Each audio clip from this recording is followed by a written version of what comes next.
You're in.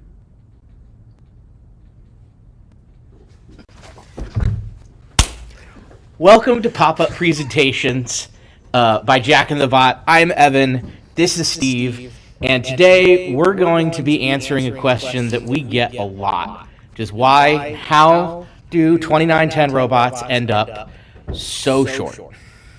So Evan and I joined this team last year, but we are going to try to frame it as what Jack and the Bot did and what we did. But we've been mentoring for a long time, and some of it together. So, Yeah. let's jump right into when Jack and the Bot sort of restructured itself because new mentors came in. They were alums of the team, and they all had several of them had rejoined going into the 2018 season. And looking at the landscape of FRC, they went with an off-season project to run a swerve test chassis. And I think the evidence is clear that it was wildly successful. Sort of the prototype for the swerve drive specialties that are so ubiquitous now. So they got the chance to run the manufacturing of it, the wiring, and programming of it so that they could have an idea of what it would take to do it during the build season. So 2018, Power Up. As I've said before, a fantastic game. But 2010 had not a lot of competition success in its past. It had not won an official event before. We had not won an official event before 2018.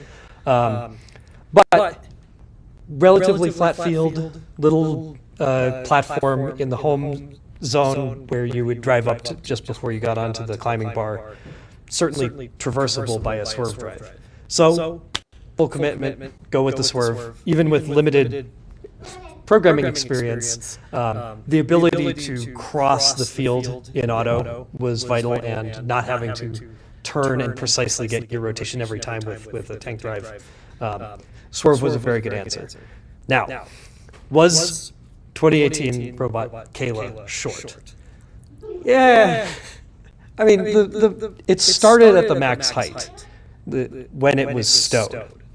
But it was only a two-stage elevator coming out of that because that's what they knew that they could pull off. Was here is a concept that will get the game object up and the hooks up to the places that they need to go, and won't fall out of itself, and will be able to control. It was a belt-driven elevator. Didn't have any sort of extension horizontally outside of the robot, and this made it simpler and more stable in terms of what was going on with the elevator. Because it was max starting configuration, when the scale was tipped to our side, we couldn't go under the scale.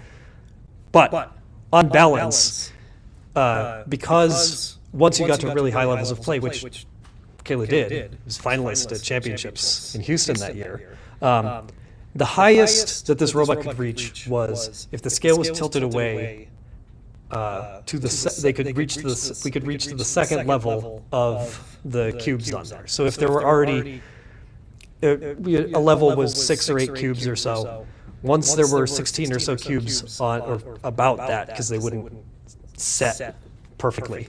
After that, if it was still tilted away from Jack and the Bot, we couldn't score on the scale anymore. But that would happen late in a match, but especially not having any horizontal extension or wrist on it, not able to place very cleanly if it was already tilted away from them. But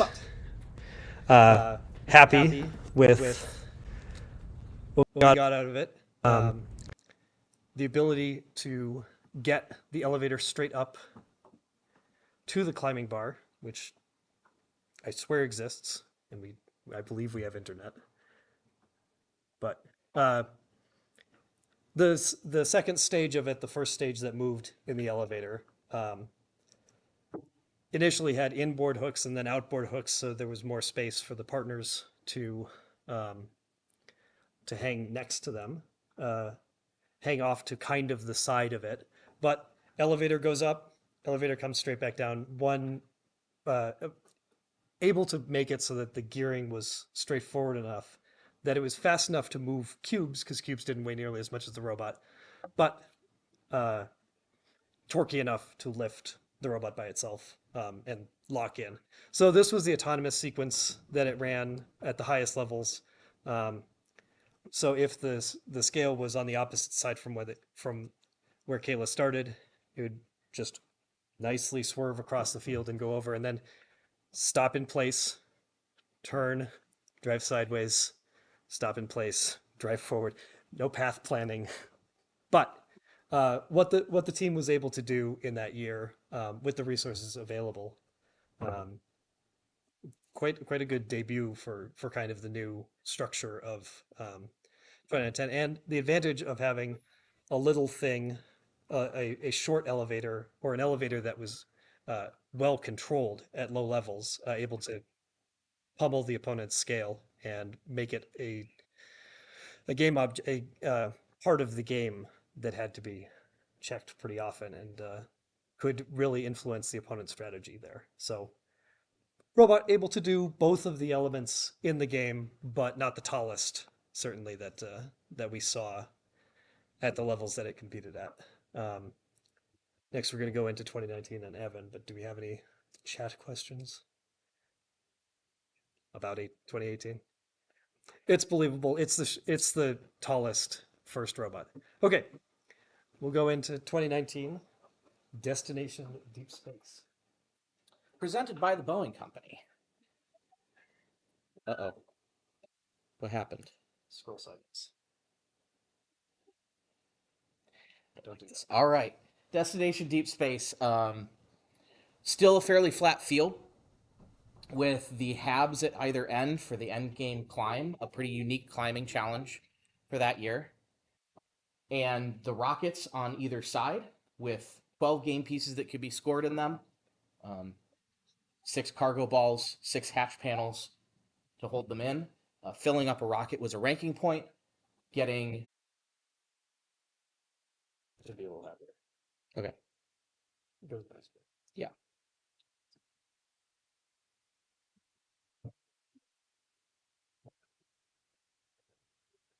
Okay, and one more video to look at. Watching Jordan, I think there's a climb at the end of this one too.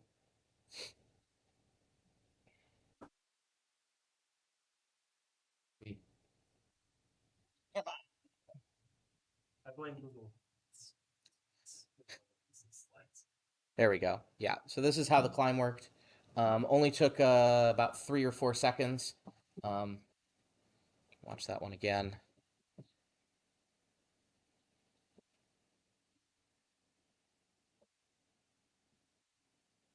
Try to get a little better quality. The back wheels allow us, I guess, to hang the back wheels off of the hab platform, while the robot center of gravity was over the platform, so it was stable. Later in the season, there was actually another set of cylinders that were added to allow even more configurations of partners and more orientations of the robot that would fit. So Jack and the Bot ended up successfully double climbing in playoffs with both Apex Robotics 5803 at the Sundome Regional or Sundome District and Bare Metal 2046 at District Championships. And then also had a few practice match, at least one practice match climb with Madtown Robotics 1323 with a double climb at championships. They didn't end up playing together in playoffs, and I don't think there was even a qualification match together. But yeah, a lot of the late season iteration on that robot was about enabling more and more opportunities and more compatibility with robots to be able to do that double climb, because that was worth a lot of points, right? It was basically plus 6 points for your alliance if you could get 2 robots on Hab 3 as opposed to 1 robot on Hab 3 and 1 robot on Hab 2. So yeah, any other questions?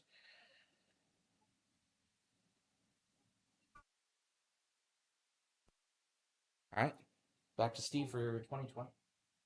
Infinite recharge. So a very different conceptual game from Destination Deep Space. Firing balls at the ends of the field. Robot couldn't extend in height, so you could end up with a robot that stayed at the same height the whole match, but you could have one that was too tall to go under the trench, that table that lived in there with the color wheel on it, or you could make a taller one, gives you more space for your ball path and for your turret and everything else, but you have to go through the rendezvous point. It also technically takes more energy to get the ball from like 2 feet off the ground than 3.5 feet off the ground. So it is a consideration when you're talking about this year's game, Infinite Recharge. There were no limitations on where you could launch from, unlike 2018, where you had to be right next to the thing because they didn't want you shooting cubes all over the place, only up. And other shooting years where you were limited to like your side of the field, there were teams that tried to shoot from behind the trench, behind the color wheel, so shooting more than half field. A little bit of success with that, but different, very, very, very different ways that you could attack shooting the power cells into the inner and outer ports. So Grond, named after the thing in Lord of the Rings, um, there was a slot in front of the human player where you could deliver more than one ball at a time, like almost three wide. But instead of doing that, we focused on just keeping the balls serialized 100% of the time that they were in the robot. They were always going to be in single file. That way you don't have to have something to get these balls, which stick together like crazy still. It's rubberized, plasticky, whatever coating. If you have them against each other and you try to drive just one side of the ball, they'll move into each other and just become a blockage. Um, and as far as complexity of design, um, turrets are fantastic. They do a whole lot of good things, but you need the height for the turret itself. You need something to introduce the ball into your flywheel, and if your turret is pointed in a different direction, that thing that's introducing it will introduce it a slightly different way depending on which way it's pointing. So you need to compensate for that. You have to manage the wires for that. How many times around can your turret go? This is a very important consideration. You have to care about that at all. Whereas using the parallel plate design that worked really well in 2019, 2010 was able to just put everything in the robot in between these two plates, the entire ball path and the shooter and the hood all living within the same planes. So not a whole lot of things that moved relative to each other. Um, Very easy to conceptualize. So still somewhat limited in design bandwidth. Um, Thinking of this as only one system. Once you have the outboard collector, and that moves them into a single file, and then it stays single file until it leaves the robot. And it's a straight shot. It doubles back on itself, but the power cell itself sees the same thing the entire way through. Um, and why go under the table in the trench? A few teams got together, including was Cyber Knights and in 2010 and what? And Apex. So 4911, 5803, and 2910 got together on a space where they could map out the full field and have like the human player loading station.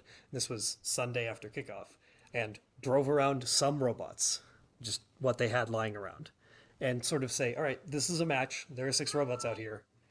Go pretend like you're collecting power cells from the loading station. Go pretend like you're picking up from the floor. Go over to this place to shoot. And maybe there's a defender, maybe there isn't. But what does it look? What does this look like? And simulating the game match play like that is a great luxury if you can get it. But even lower levels of doing that, pushing stuff around on a board, just walking around the taped off areas, not trying to run into each other, Chesney Champ style. I can't recommend that. But instead of just staring at the top down view that's in the manual and the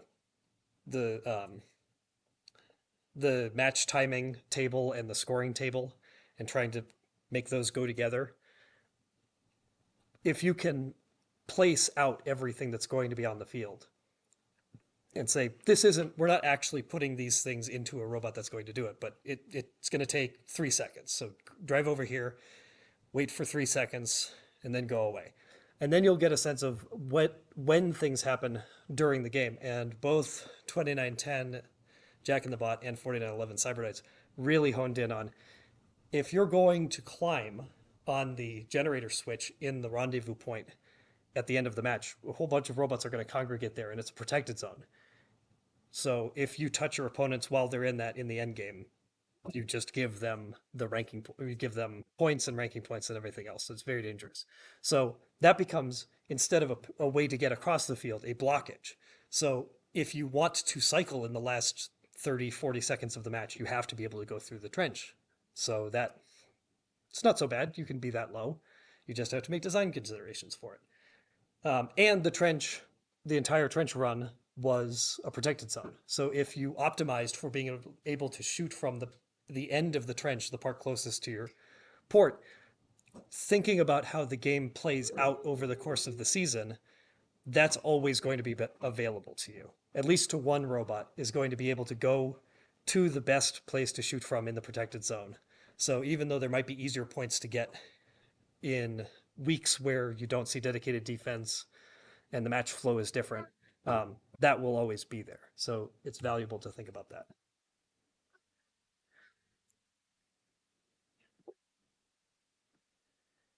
We have, oh, I'm not going to 21K here. Uh, let's bump it up to just regular HD. Um, so vectored intake wheels for the collector. So on the outside of this bar, the power cells would get to the bumper and they would be pushed sideways along it with the mechanism wheels, the vectored intake wheels. And so that's a straightforward way to go from potentially more than one width of the power cells just to one and do it as early in the process as possible. That way it's just in the serializer and the serializer is a straight shot. So pretty good pickup, able to pick up the power cells that started on the field in auto in that trench run. But mostly you'll see that it's just going over to the human player, the bottommost part of it, and rolling out balls one by one right into it. And that was fast enough. It was a good way to consistently get them in there and to have full control of them. But there was the potential above that if you could have an opening in the top of your robot to just dump out five almost in a second and have them go into your robot. And if your robot could deal with a random assortment of power cells, that might have been a good way to do it. But somebody would absolutely have the ability to go all the way over to the human player and have them roll out balls one at a time. And this is a fantastic shot in the reveal video for Grond for the 2020 game. And this is if you don't have a turret, as long as your vision system is able to compensate and just use the wheels, turn in place and maybe shift a little bit, it's just reacting to what's happening. It's being told to collect balls and fire continuously and continuously and continuously. And in this shot, you can see just roll it, a whole bunch of power cells one at a time, no problem. Just dead accurate going into the inner and outer port with no input. It's just an automated system. This video, you'll see similar things that teams do with their collectors, with their initial game piece manipulators in testing, and then later in reveal videos. It looks so cool. I love watching this. It is a trap. So, except for right next to the human player, the power cells aren't rolling into your robot one at a time in a very sort of controlled manner. And you'll always kind of test your collector as you're working on it, and you will move the game piece into it, and it grabs it great. It's like it grabs it, it moves it into the place that we want it to. And then, like in 2020, with these power cells that squish, and they, it doesn't take a whole lot for them to not become spheres anymore. So when we drove into them slightly too fast, instead of being impacted first by the mechanism rollers on top that would start moving them into the thing, they would immediately start getting pulled under the bumpers. And then it's no longer going to be collected into your robot, into like the top of your robot. It's going to get collected into like your drivetrain, and you're trying to drive around on top of one squished power cell. And even in only 2 weeks of that season, we saw a whole lot of instances of teams. Yeah, you design your intake so that the surface speed of the wheels is faster than like your robot can move. That's not how things actually interact in the real world. If it doesn't touch the thing perfectly as you're introducing your robot to it, if you wheelie a little bit or whatever, if you hit the thing with your bumper first, you're kicking it away. That would happen a lot. Or you introduce yourself to it with a little bit of which one's this? Pitch, roll, pitch. You introduce itself and you just land on top of it, and that's not going in your collector. And now you're spending a whole lot of time not doing anything. So that can be a limitation of having. This was a very straightforward little collector. It was one bar that came down, and it was right in front of the bumpers, just over the top of the balls, and it used the bumper as one of the surfaces to move them in. And that's a great way to make a collector that's not going to break a whole lot, and that can be used right next to a wall, which is where the human players were introducing them. Another quick look at Grond. Any questions about the 2020 robot that we put out here?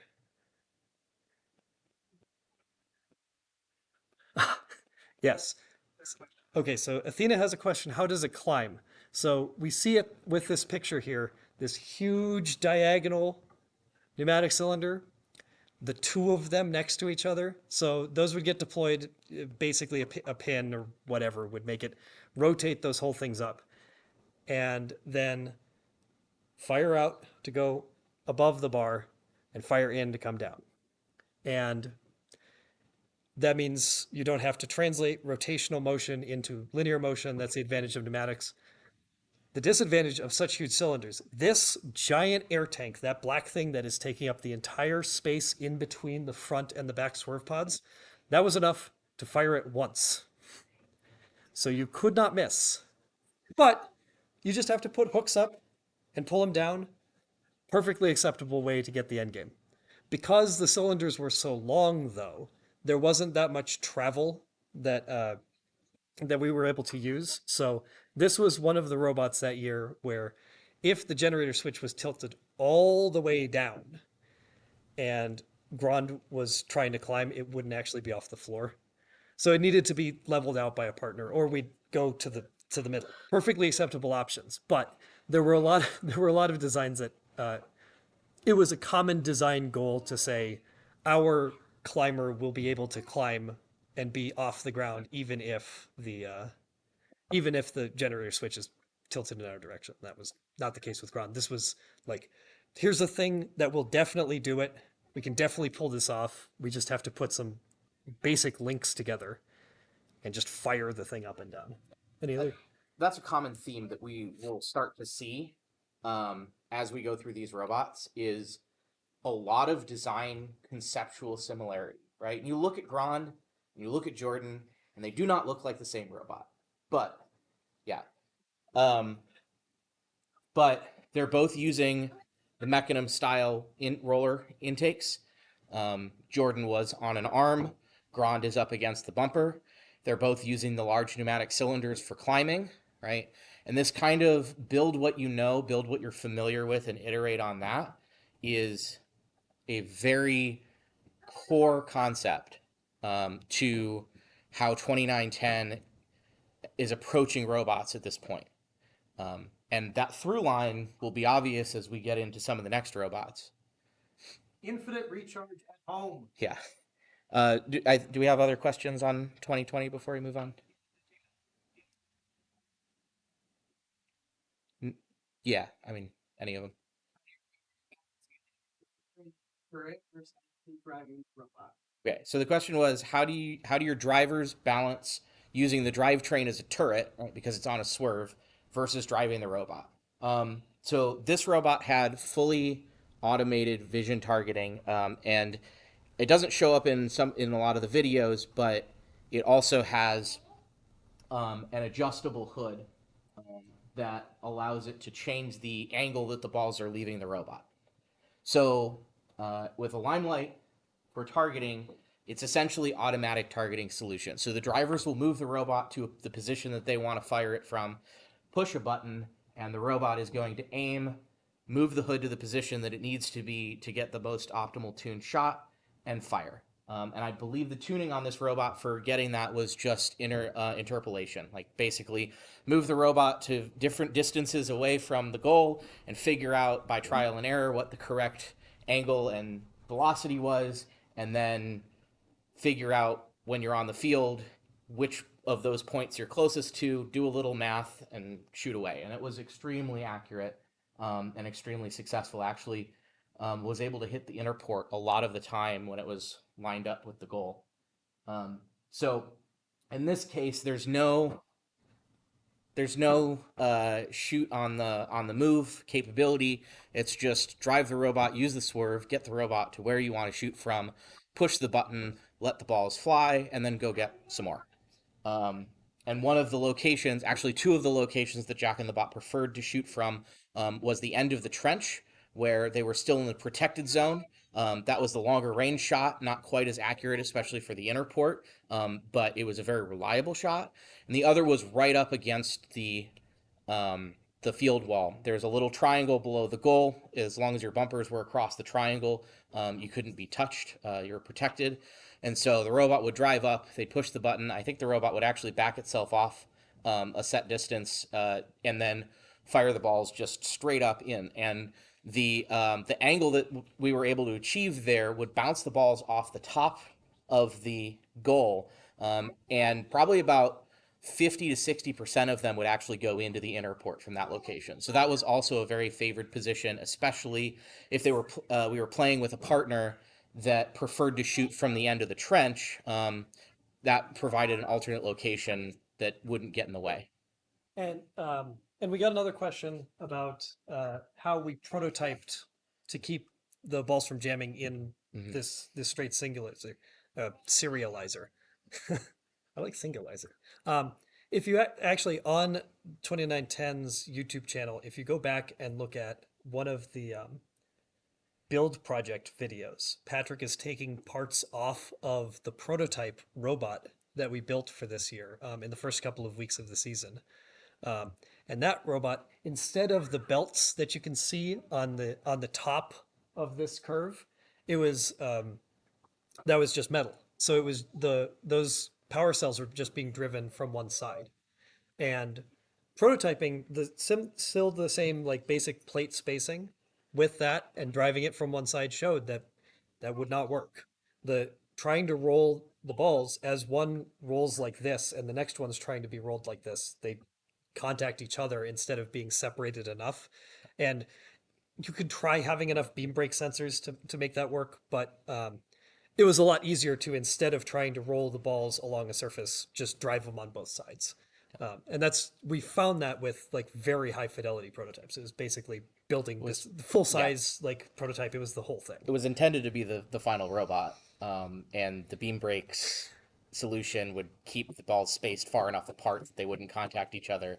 And it worked, but it wasn't super reliable. It would jam maybe once out of 4 every 5. And what's more reliable is throwing motors at the problem. Yeah. And just we already had the curve on the outside. Yep. And enough space because all of the ball path you see is inboard from the frame perimeter of the robot. So a little bit of space to play with, and didn't want to necessarily have to drive both sides, but certainly an option that was available. Yep. Yeah, I guess from the intake standpoint, we designed and actually released a 3D printable 2-inch Mechanism wheel that didn't require any assembly. It was just printed in place. Break the rollers free and then they spin. And I think it was based off the ThriftyBot Mechanism wheel design, but was 3D printable.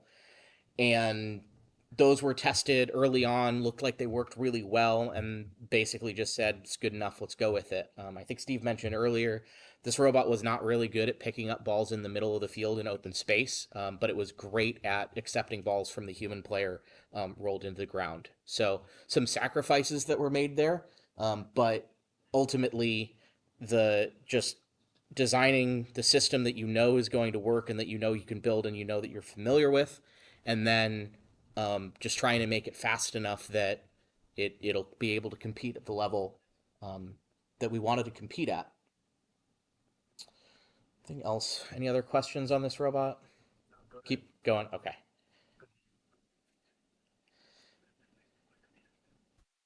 Okay.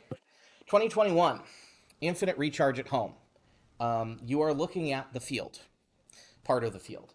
So this was in the middle of COVID, and there were no official competitions happening this season in person.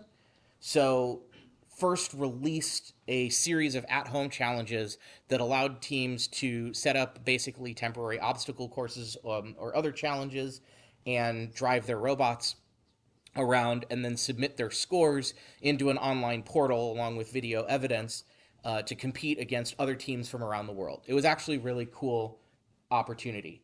So there were 5 different challenges. Three of them were, or two of them were pure driving challenges, an autonomous driving challenge and a human driving challenge.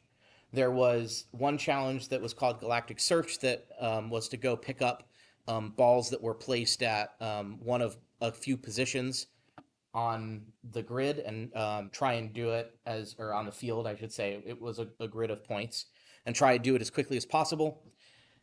And then there were 2 shooting challenges, one that was accuracy based and one that was just based on basically the number of points you could score by shooting at a mock-up of the infinite recharge goal. The objective of this was to provide some new challenges, but the ones that could be completed with the robots that teams had already built.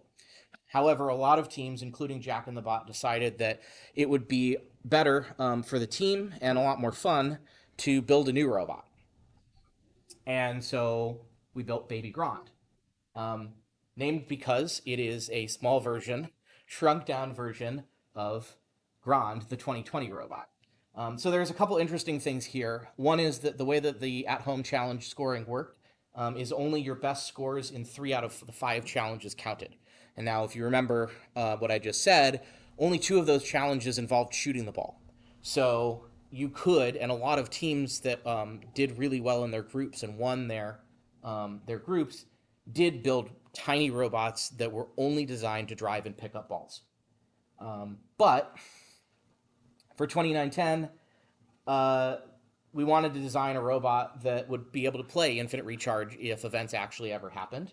And it's a lot more fun to also design a shooter. So this was an opportunity to take some lessons learned from 2020 and apply them and try out some new stuff. And this robot was also designed to be very, very small because the driving challenges are a lot easier if you have a small robot. This is common with all of the other teams that built dedicated robots for this challenge. Is they're building small robots because there's not a lot of space between these points. And if you have a full-size robot, you're basically going to be hitting the markers that you're not supposed to hit with very little wiggle room. So building a small chassis, 22 inches by 22 inches, compared to Grond's 26 by 28, really makes those challenges easier, both in terms of the autonomous programming and in the driver control period. This is now the third 2910 robot to use parallel plate architecture. So same overall chassis design of having the chassis with the rails in the middle and then 2 plates that come up that contain almost all of the systems and attachments. Generally the same architecture as Grond, but smaller. So one of the interesting things about Grond's design in 2020, we talked about how the original design didn't have the belts on the outside and instead was intending to space the balls apart. Well, the result of that was when the belts were put on the outside and the balls were not having to be spaced apart, Grond could actually fit 6 balls in the indexer, where 5 was the limit for that game. And it turns out that when you shrink it down, Baby Grond, as it was originally designed, could still fit four, even though the infinite recharge at home challenges had a maximum of three balls that you would carry at a time. And later on, we were able to figure out a way to fit a fifth ball just by literally carrying it in the intake. Run the motors at low current to keep a hold of the ball. So this robot was actually able to hold the full five balls for playing the game. So now we get to back to our original question of 2910 robots being short. This robot had a very good reason to be short, which is that it had a very small drive base, and so it had to be short, or else it would be very tippy. And if you're making a small drive base in order to make driving challenges easier, you will invalidate all of that if you then make the robot tall and tippy, because your driving challenges have not gotten any easier, they've gotten harder, trying to keep the robot on its wheels. So this robot is very, very short. I don't remember the exact number, but well, here's a comparison between the two of them from the CAD. So several inches shorter. Grond was already less than 28 inches at the very tippy top. The shooter is even shorter than that, and then Grond's even shorter than that. Or sorry, Baby Grond is even shorter than that. The other thing that you'll notice is that there's some differences in the CAD here and the picture.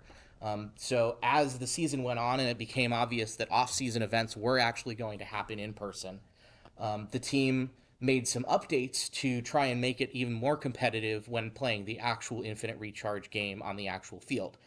So the two main changes are there are some top wheels added to the shooter hood up here that allow more velocity on the balls so it can shoot faster and more accurately, as well as this climber, telescoping climber design. I think the behind the bumpers segment that we did at Chezzy Champs talks about where that was inspired from 4911 Cyber Knights climber from 2020. But telescoping climber design here, and we'll see some similar designs in future years as well. That's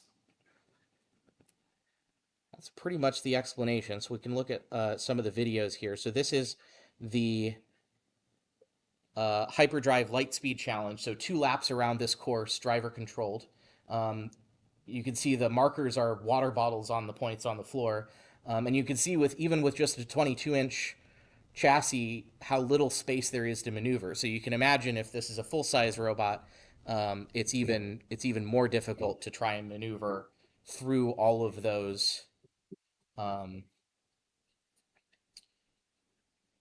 markers.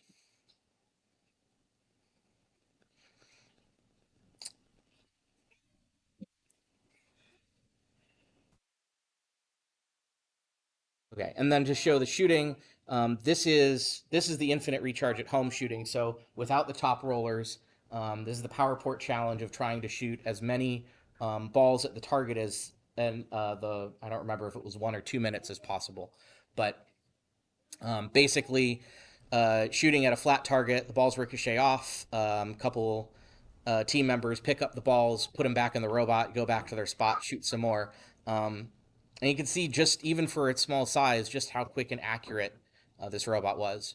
One of the other innovations that happened iterating on lessons learned, there's a lower section of the intake that puts 2 bike pegs down just below the bumpers, and that acts as something for the balls to react against and roll against with the mechanisms that isn't the floor as they're being funneled. And so this intake was a lot more successful at being able to pick up balls even when it was driving at full speed.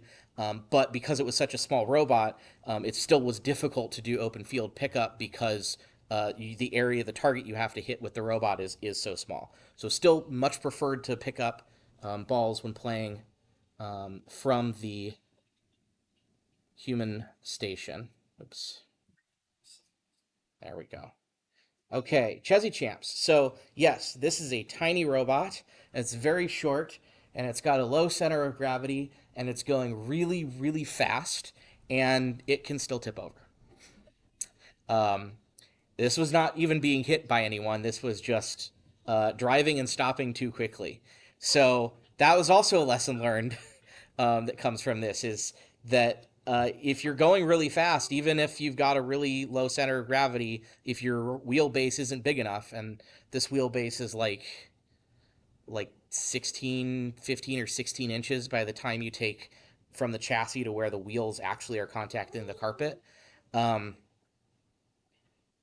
so some takeaways there that we'll see in future seasons.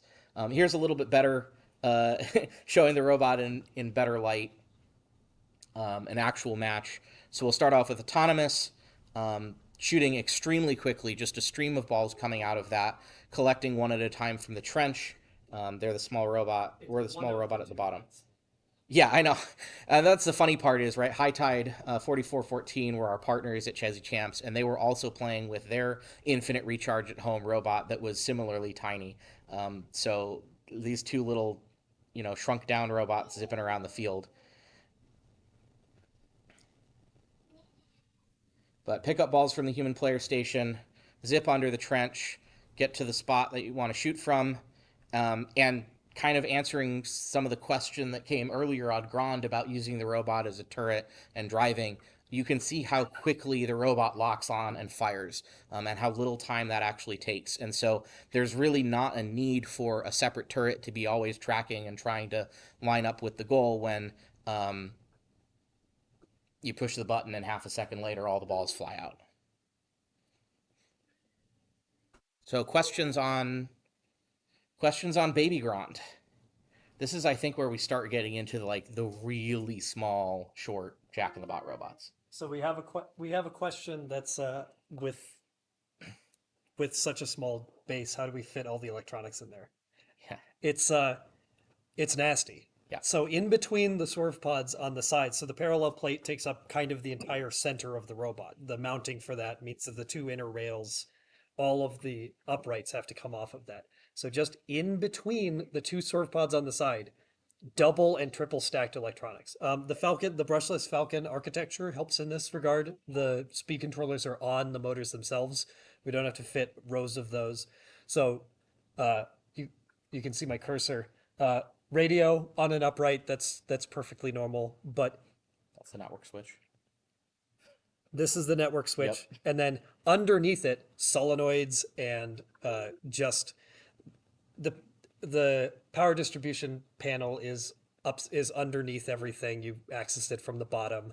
Um, Wire management, something that is common with all these parallel plate robots, with the two long rails on the outside of the chassis, and then inboard from those long rails that take up the entirety of the chassis.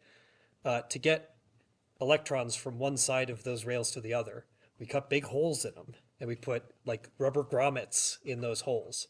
So they go just straight through those frame rails. It doesn't really kill the strength of those rails that much. It's Yeah. regular lightning pattern basically, but go straight through if you can, and then you're just fishing wires through everything. We still have this in our storage unit, and you turn it upside down and you look at just diagnosing a problem on this robot would be bad. If there were an electrical issue, it would take a long time just to find where to start. Yeah, I remember Patrick sent me a picture of, or he might have actually posted it online that year of some of the wiring that was being started. And normally there's a run of wire that goes from the power distribution panel to the battery connector. And on that robot, it's like this long, and it's basically just the lug that goes on the power distribution panel and the end that plugs into the battery connector, and there's basically no wire in the middle. Like this, everything is as small as it possibly can be. The typical electrical layout of these parallel plate robots is the power distribution panel and the Robo Rio go in the middle, and or a power distribution panel and the battery go in the middle. And then everything else goes in the side pods wherever it can fit. So two more quick questions on this. One, it was that small and had pneumatics on it? Yes. Yeah. That's what brought the intake up and down. So having to fit the solenoids and Air tanks. and the air tanks, it's all just it was crammed. Yeah. So this robot actually used the metal accumulator Like tanks from Bimba. the big old Bimba ones, like Well, 1 pound each. just yeah, I mean heavy, but they're smaller than the 35 cubic inch black plastic tanks, and it It's just needed doing that the because intake in and out. it had to So. fit in between the swerve modules on one side. Yeah, just to do the intake. And the second question that we got for this, where was the center of gravity on this in terms of height? It's still pretty It's low, but low, like, but it's I think it was probably above the bumpers. I don't even know that we ever got an actual weight on the robot in the final configuration. The original configuration was like 70 pounds or something well, like when that. you consider the flywheel, the main flywheel up here Yeah. has the brass on it, so that's fairly heavy to keep the energy high, so that way you can feed the balls in one right after the other, and it doesn't slow down.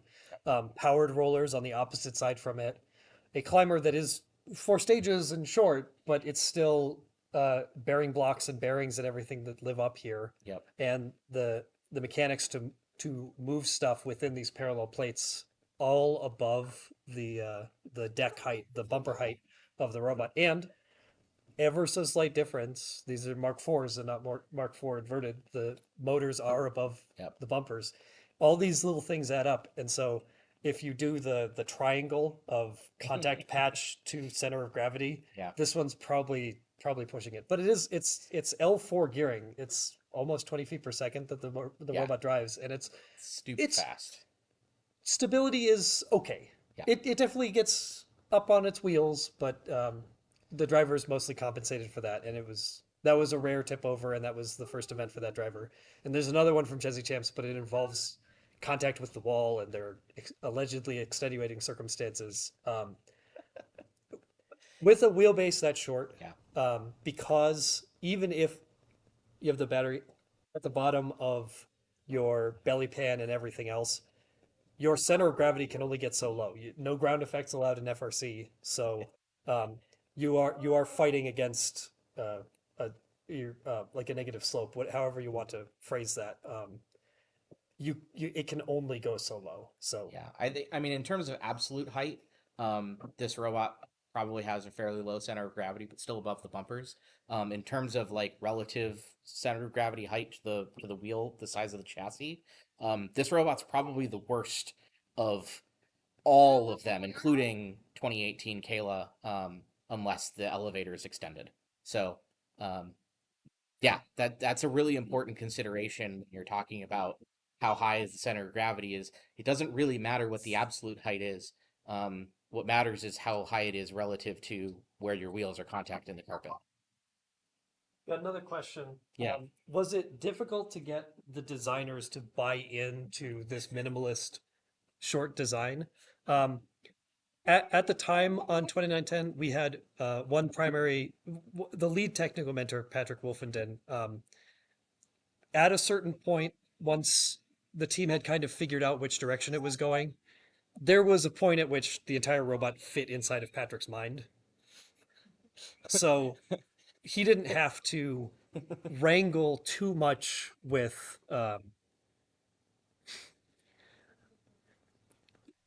getting it all to work. That's part of what the parallel plate design gets you, is you can lay out the parallel plate on Yeah. on your CAD program and say this is where everything is, and this all fits the design requirements that we have. You don't have to conceptualize that many interactions if everything is living in between these two things, and you can see on a 2D plane how they interact with each other. And so not very difficult to go with that. The original layout of yeah, the original layout of this robot was actually a little bit bigger. I think it was 25 by 25. Um, and through the process of doing that side layout, as Steve mentioned, that the parallel plate architecture makes it really easy to just say, here it is. Does it fit? Does it not? We actually were able to look at that and say, yeah, we can shrink it down a little bit farther. Smaller is better in terms of the driving challenges and get it down to 22 inches. And another point on this, I don't want to unfairly characterize how 2910 worked. This was also infinite recharge at home. Yeah. In terms of like getting together to do build sessions, it was all online.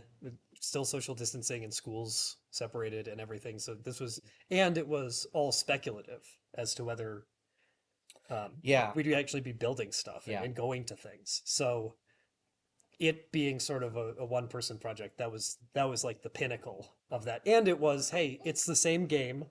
The robot that we built for it in 2020, if you just make an iteration of that, we're going to be very happy with that. And so that's more tweaks than really like full conceptualizing of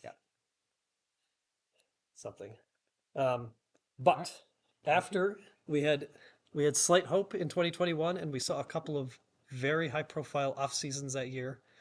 Um, very fun teams shooting, but another shooting game, 2022, Rapid React. So this did not have the goals on the ends of the field, or the sides of the field, or the bottom corners of the line station walls. Nay, a central hub, a place where all of the cargo would be sorted and then returned to the. Okay, had to shoot into a very high thing. You could only extend while you were in your hangar zone, so while you were doing the climbing challenge at the end. So, all shooting.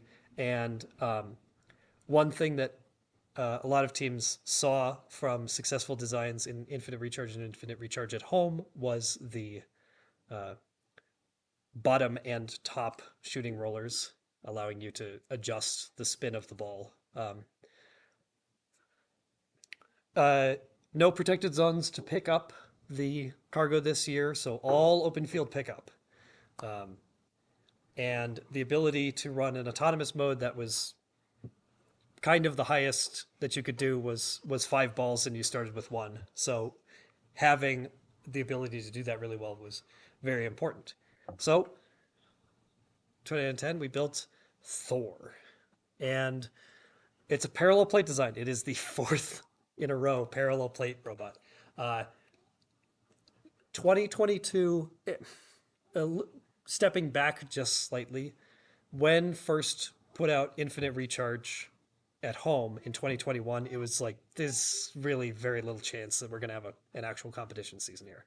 2022, there's a high chance that we're going to have a competition season. We hope. So if teams are still, a lot of teams in a lot of areas still had fairly significant restrictions on how they could meet together in school. A lot of schools, a lot of teams are associated with the school, so smaller groups, less meeting less often. Let's ease everybody back into the game challenge. So similar game challenges from last year's balls shooting into a thing. So all the problems that Grond had picking up game pieces on the floor that were just in the open. Little bit of an improvement with the those things that you stand on if you're standing on the back of your friend's BMX bike, like bike pegs, in 2021. And in 2022, back to that same well. 4 years in a row, vectored intake wheels, mechanism wheels on the top of the ball, pulling it in. Why did the 2022 collector work so much better? The balls were better. Tennis balls don't squish as much. The surface is perfectly reasonable. Slightly better mechanism wheels too. Larger wheels actually made out of like rubber and not just different 3D printed material. So, but conceptually exactly the same and just worked better. Kind of a nice thing to find out. And in terms of this is another one. So 2021 Infinite Recharge at Home, obviously shrinking everything down, you get your short robot. 2022, you can be defended almost anywhere on the field, so you'd think you would want to be able to shoot over your defender. You can shoot a really high arc. This robot, which is yay tall, didn't get its shot blocked because it's shooting up. A little bit forward, but mostly up. And really kind of taking lessons from some robots in previous years, not directly, but you can look at a robot from 2012, Rebound Rumble, that game, still have the same level of shooting accuracy with a robot that's just shorter than everybody else, and you see the side benefits of it. This year, a full size drivetrain again, 26 by 28, 26 square, sorry. moves around the field with great stability. Even the cable protector that went out to the hub was not a challenge. Was not a significant challenge. Uh, Able to stay on all four wheels, so good odometry and good planning for programmers and for the driver themselves. It's going to go where you tell it to go. Even if you're being defended, they're not tipping the robot up as it's getting hit. So previous success without turrets leads to, why would we need a turret? The whole drive base turns when you tell it to in any direction to get you pointed at the thing. So in in teleoperated operation, there would be collect the 2 cargo that you could hold in the robot, move to somewhere that was an acceptable shot location, which was a fairly large band radius away from the upper hub, turn it mostly toward the hub, and then say, lock on and fire. And even a robot that doesn't have things that push down into the carpet to add extra traction, it's hard to push, and it's hard to move it out of the way with the jostle, especially if it's reacting against that. So, and with the rapid rate of fire, only 2 balls, and calling this a ball path is a little bit rich. When Thor has 2 cargo in it, one of them is sticking out. It is like in plane or ahead of the end of the bumpers. It's off the ground. It's in the robot, but like you could just grab it. So there's only so much going on before it gets into the shooter. And the reason this one was so short is 2010 had an idea for how to get up the hanger bars. So the different levels that you could go, you had to go from bar to bar, or essentially you could not reach up high enough to get to the highest bars first. So came up with an idea to go from the mid to the high to the traversal. It involved using the shooter hood to tilt the entire robot. If you are tilting the robot with the shooter hood, you want that as low as possible, because otherwise your robot goes like this as you tilt it instead of like this. So it has to be super low. Fantastic. We only have to hold 2 cargo. It can be super low. This is one that's kind of, no, this is short on purpose, and it was because we came up with the idea for the climber and could fit the shooter into that.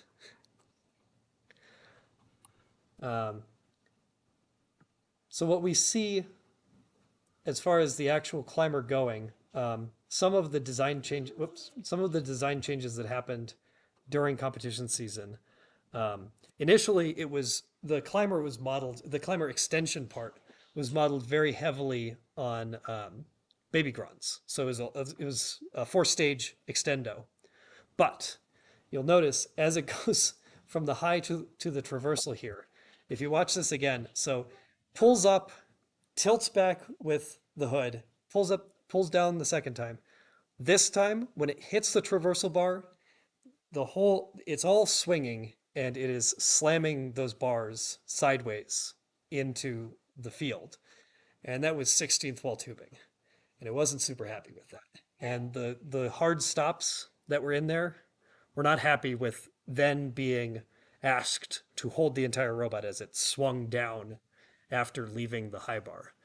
So lots of little pieces on these climbers, on the climber initially, said, the thing that you're asking me to do is physically very difficult for me. This is some video of the robot without its climbers, but just at the 2522, there was this practice field working on just the cycles, and you can see how far out the second ball is. Like that's as far as it goes into the robot. So when Chessie Champs changed the rules to let you start with an extra preloaded ball, we had to ask them, can the second preloaded ball not be legally contained within the robot the way that the first one has to be? Can it just be touching our robot? Because we can't fit 3 balls in to do like the first part of our 5 or 6 ball auto. The answer to that was yes, because it's Chesy. But you see the ability here, even no turret, but just able to get to all the balls on the field, spin, or get to a firing location, spin, and fire. Very rapid, sort of. The team had certainly got a lot better at programming by this point, a lot more comfortable with paths and with executing vision and integrating it into all of the systems. So when conceiving of this robot, we weren't looking at like drive the robot over to a guardrail or over to the launch pad, put a turret in a fixed location, in a fixed angle, and fire from there. It was all based on vision. You're this far away and pointed directly at it. It was all set up to just point the whole drive base directly at the thing. So not so much an angle problem, but with the with fine speed control of the two flywheel sets. Very, very, very accurate shooter. The driver did everything, just collect and go and line up and tell it to line up and fire. The operator had some sliders on the dashboard that told it, we're shooting a little far. Shoot less far. That's it. Which is kind of, it's a nice setup because then it's really nice to not have to communicate. The driver can just find the cargo on the field and find the locations to score, and not have to say, okay, now index the cargo, now fire up the shooter, now tell it to look at the thing, and great fine brushless motor control gives you the ability to just have very, very, very short feedback loops. So the flywheel is, I believe, continuously spinning, but spinning to like a different speed depending on what you're, depending on how far in the firing sequence. This is the 5-ball autonomous that 2010 ran, one of the most accurate and consistent in the world. This is it. This is Thor playing on Einstein, and you'll notice that the climber here is different. So in previous pictures and in the no, this picture is of the new climber. But if you look at where the hooks are on this earlier video, all of the hooks, all 4 sets, the 2 that stayed with the hood and the 2 that went up, were sort of next to each other and sort of near the top of the shooter. As the shooter got taller, the fixed stage of those extendos, that's what really got taller. And initially, they were so short because successful test of that many stages in an elevator on a climbing thing in 2021, that climber worked fine. It was a similar sort of, that part of the challenge was similar, go up to a bar and pull straight down. So proof of concept there. And the second reason was, well, why don't we just keep everything at the same height? Looks cooler. But circumstances dictated that it would be better if there were fewer stages in there made out of beefier material. So sacrificed a little bit of aesthetics because, and we had the opportunity to do that.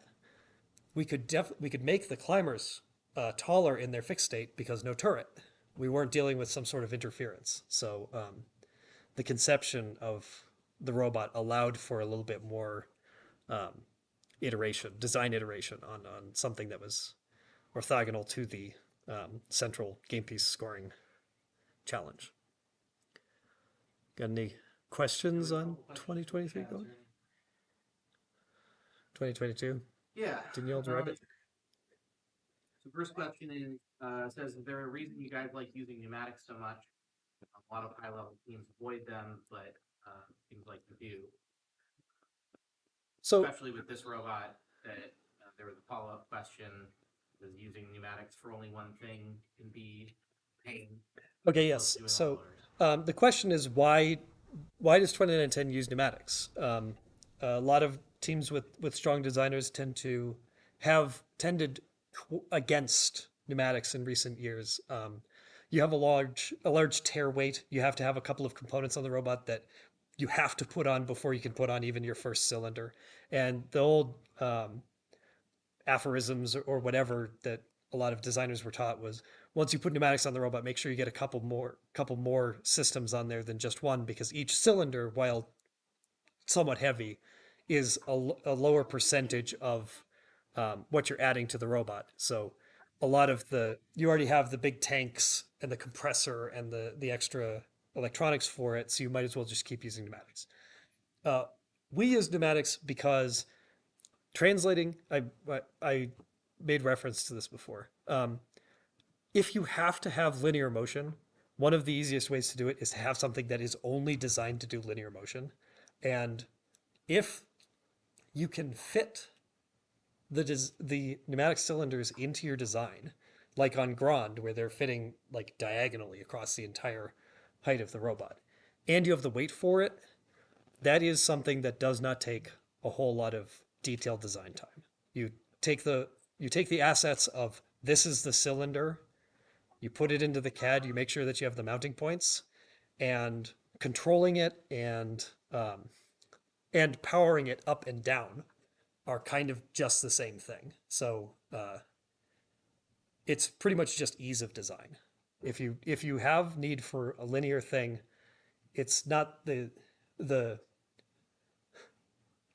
you can strive to have more complex designs and more elegant designs, but if you need something to go from this height to this height and only in this dimension, pneumatics are a great way to do it. They're just heavy, and if you have the weight, if you don't have the design time where you want to get your robot running quickly, and you want the control of this thing to just be only up at the top and only at the bottom, and you don't want to have to spend time tuning it when it's on your robot, pneumatics are fantastic. They're very, very, very good at what they do. But you have to know what you're getting into when you first put them on their robot. So a lot of teams have now, with more gearboxes, more COTS, commercial off-the-shelf gearboxes available, and better understanding of these things, and being able to like print pulleys for timing belts on 3D printers. The barrier to entry to make a system to change motors into linear motion is much lower. So you can just use all the architecture that you have to run motors to get linear motion out of it. But it does require some design time, and certainly more than pneumatics in terms of design time. But there are trade-offs. Next question is going for an idea like tilting the whole robot with the shooter hood seems like the opposite of what you would want to do with parallel plates, going for a more known design. How do you pick when to go with something tested and mastered, and when to take risks or make bolder design decisions like climbing using the hood? I think we would characterize the hood climber not so much as a bold design, but as so using the extension that we had proven in previous years on Grond. That's a known thing.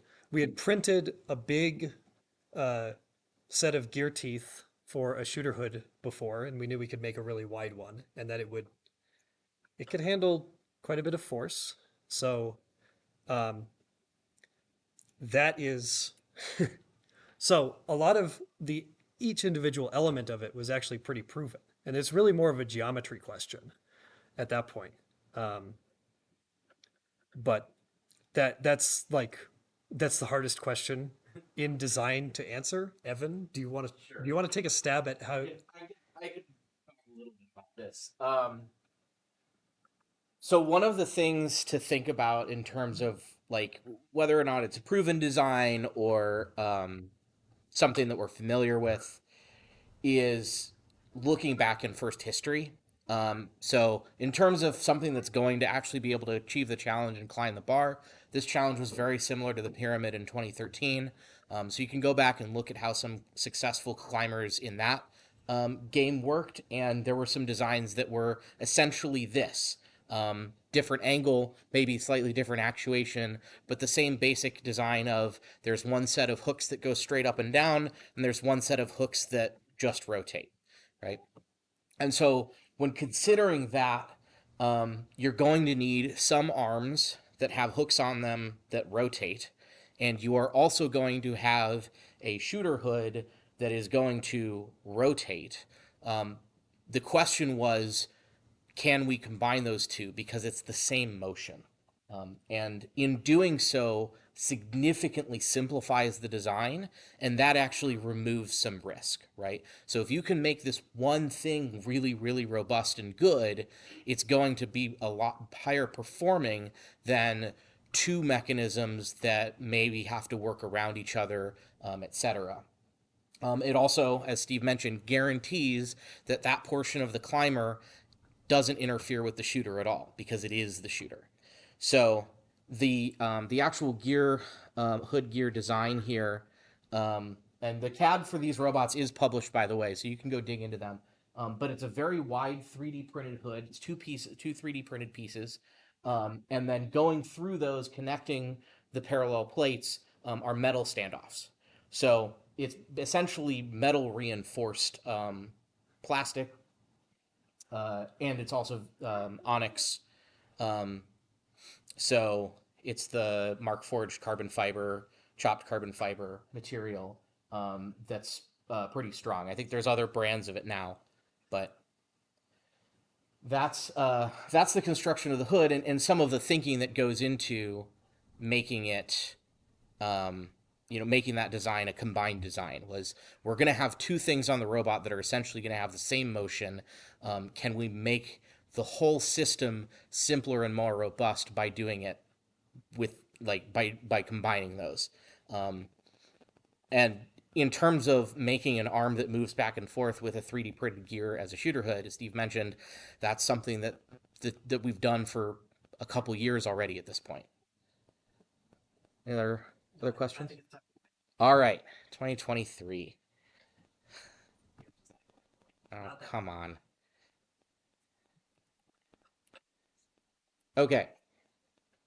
Charged up. So hopefully this is a game that's fresh in your memory because we just played this, / are still playing it. There's off seasons ongoing. But big open flat field with cubes and cones as the game pieces. You score them on a grid, and you've got this charge station, one on each end, that tilts back and forth. So it's this teeter-totter bridge that is an obstacle in the field, but also a scoring element. At this point, also to add some additional context, Steve and myself had joined the team as mentors for this season, but also a number of other mentors joined. There was a pretty large influx in multiple areas of the team, but especially in the design area of the team. And so that opened up some capability to support more designers, more students, and take on maybe a more complex robot design. But we're going to start with the strategic priorities, right? Because that really is the core of how this robot ends up being short as it was. So number one was, we decided that auto capability, we wanted to be able to score the game pieces on the opposite side of the robot for where we pick them up, because that allows us to drive less in auto to be able to go collect the next game piece, which means a higher likelihood that we're going to be able to score at least 3 game pieces, preferably 3 game pieces in balance, maybe at one point, even considering doing a 4 game piece auto. We never developed it, but the robot, I think, was actually capable of doing that if we made the robot drive fast enough. The other key consideration that we had was to be able to traverse the charge station quickly. And we identified on day one that the ability to go over the charge station was going to be really important in terms of being able to get 3 robots coordinating cycles on an alliance, because there's not a lot of space on either side for teams to get in and out. And there's only 2 corridors, so somebody is going to have to be going over the charge station. The other thing that we decided very early on is that we were going to specialize in double substation pickup. So there were 2 of them. They were in known locations. We could control the orientation of the game piece. We were going to go all the way to the wall, pick up the game piece, and come all the way back. We made a decision pretty early on that we weren't going to be focusing on trying to get game pieces out of the single substation or in the open field. And then the last consideration was we wanted to be triple balance friendly. So back to our continuing our 26-inch wide frame, back to 28 inches long, but still generally the same size frame as we'd been using for the last several years. Like Steve mentioned, the team has done match simulations with real robots in coordination with other teams, and this year was no different. We had found a space that we could go and actually have a full size mock up field. The game elements aren't real at that point, but you can tape them out on the floor, or put a sheet of plywood down where the charge station is going to be as a representation, and try and see what match flow looks like. And that reinforced the need, both in terms of the speed of driving and crossing the field, as well as the necessity of somebody being able to go over the charge station quickly, that we needed a very, very, very low center of gravity. We wanted to be able to drive with impunity. We don't want the driver worrying about any collisions that happen as the robot's driving around the field. Get from point A to point B as quickly as possible. And that involved being able to go over the charge station at whatever speed we wanted, essentially. And so that's the basis of, as we're evaluating our design concepts. And mind you, this is on day 2 of build season, right? Sunday after kickoff.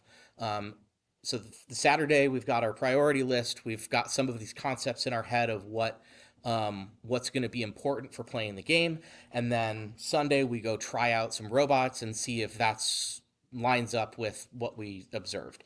And ultimately, that just reinforced some of our conclusions, which was we need a really, really low CG. Now, that doesn't mean that we needed a very, very short robot, but a short robot helps. If you don't put anything higher than 17 inches when you're driving around the field, you cannot have a center of gravity that high. It's just impossible. So here's an excerpt from our requirements then that we developed for the general robot and the drivetrain, and a couple of things that I'll point out, right? Low center of mass is always a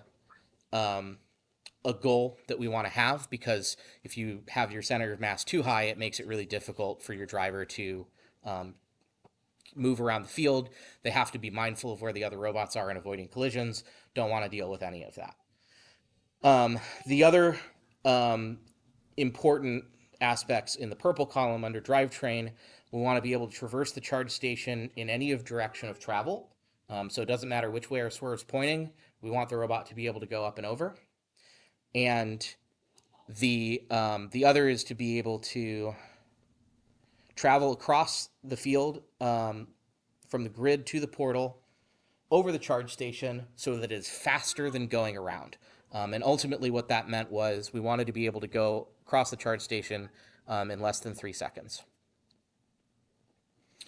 So where we ended up was this rear pivot, which allowed us to minimize the length of the extension that we needed to go from the robot to the scoring location. We only needed to be extended in protected zones, so we weren't super concerned about the center of gravity while we were scoring, other than we wanted to make sure that we could move the arm as quickly as possible and not rock the drive base too much. The other thing is understanding that this game is about going out, not up. And so whatever we had on the robot was going to have an extension that was going 40 plus inches past the edge of the robot. Didn't matter where it started from. And an arm was a pretty obvious architecture to explore, especially a telescoping arm like we had that was going to allow us to pick up game pieces from one side of our robot, rotate over the back to score it, and the pivot location sort of falls out of, if we're needing to reach out the back, then that's the obvious place to put it. The center of gravity of this robot is about 4 to 5 inches off the ground. We can actually take the robot, stand it basically vertically on its bumpers and let go, and it will fall back onto its wheels.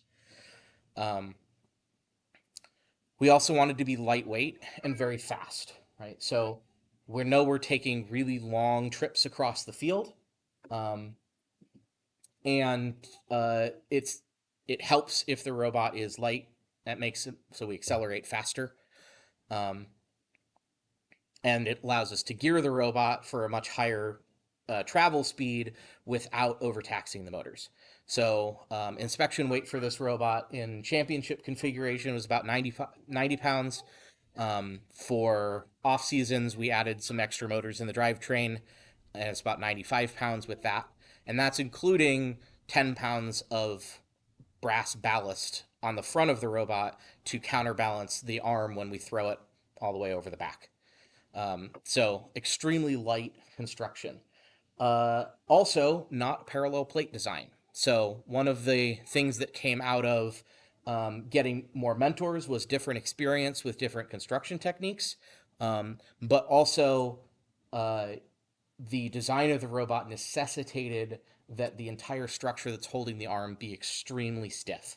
And it's a lot stiffer to build that A-frame with box tube and gussets than it is to do just the 1/4-inch plates that the team had done previously. And if that's all that you're doing is just a little A-frame with plates, you're not really gaining the kind of layout benefits that come from being able to put all of your systems on that one plate. So we made the decision to go with box tubing this year, but it's still got the same general chassis construction with the rails in the middle that the superstructure attaches to. And then the telescoping arm is essentially an iteration on the telescoping climbers that we had previously. The bearing block design is very similar. The main difference being that this is powered with a Cascade rig belt and string to be able to power it in both directions as opposed to spring extend, winch retract.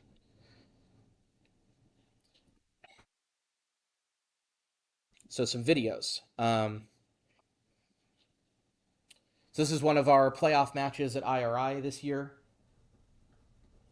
showing off starting with autonomous mode and using the extension of the telescope on the front of the robot to be able to shorten the driving time that we have. And by shortening the amount of distance that we need to drive, that increases the accuracy of the autonomous mode because we can allow it to travel slower. So the robot absolutely could drive faster than that in autonomous, but we didn't need to. So we decided to trade that speed for accuracy in odometry. And then from a cycle standpoint, we're just doing what the robot's designed to do. So score a game piece, go across the field, grab one from the double substation, and then back across the field as quickly as we possibly can. We're not traversing the charge station in this match, largely because one of our partners, 1923 Midnight Inventors, is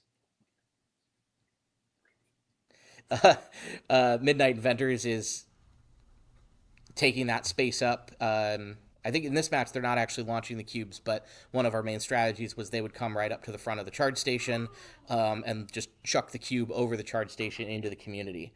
So that space was kind of taken up, but we also didn't have a partner that needed to be using the side lane, so that made our paths more efficient for our alliance. Let's see here. The next video is actually from this past weekend where we've got both our competition robot and our practice robot being driven by different drive teams against each other in a playoff match. And in this case, we are going to go over the charge station, but you can also see right there as we go over the bump, we still get quite a bit of air.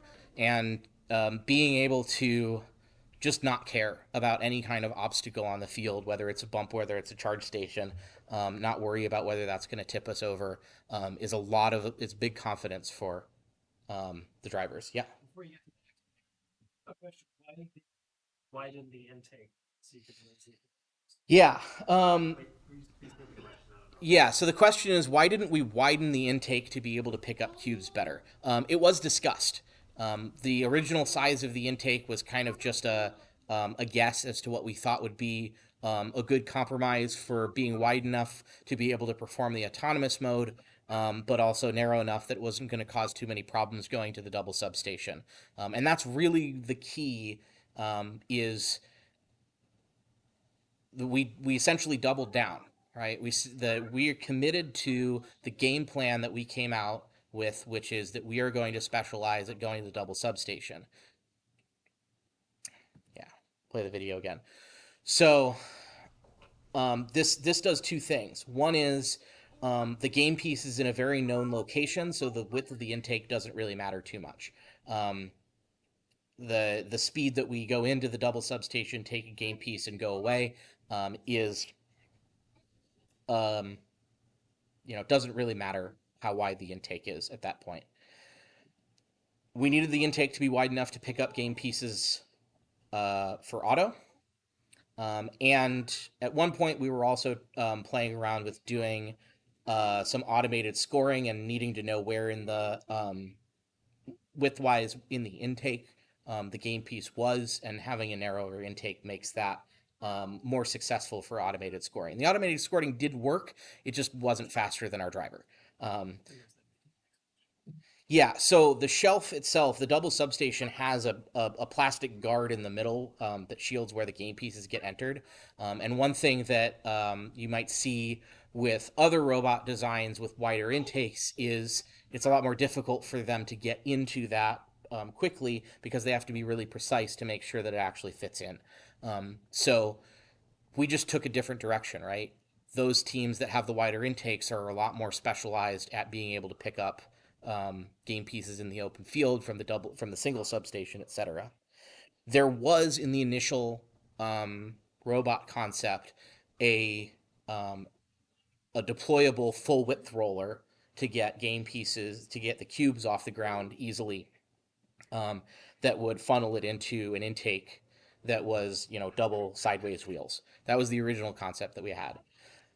It pretty quickly became apparent that we were gonna need to put a wrist on the robot, and as well as that the double wide wheels were not good at picking up cubes by themselves off the floor, and that the packaging and coordination between the superstructure and the arm was going to be a pretty big challenge for us. And just it was a lot of extra stuff that we didn't think was going to be um, worthwhile, right? Not that it wasn't good, but that we would be better by focusing on the stuff that made our robot simpler and playing the game plan that we wanted to play, rather than adding additional systems that added additional weight to play a portion of the game that we weren't necessarily intending to play a lot of the time.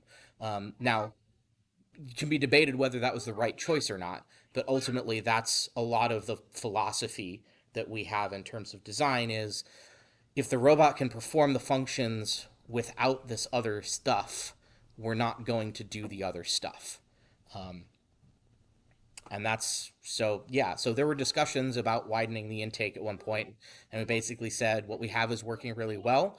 Our game plan is working really well. Let's just focus on doing that better. See, is there another? There's one more video. Okay.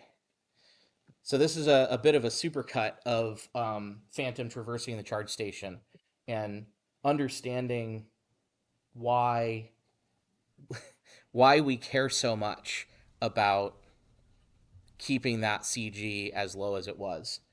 Um, just you cannot you can't really go over the charge station any faster than this. It goes super smoothly, unlike the video that's playing. Um, doesn't really matter what direction we're going. So we're always willing to be the partner that's going to do that cycle over the charge station. We know it's not really going to slow us down, and that's what's driving us. That requirement that we set from the beginning, and now are trying to, and then validated, and now are seeing in practice is actually working out really, really well.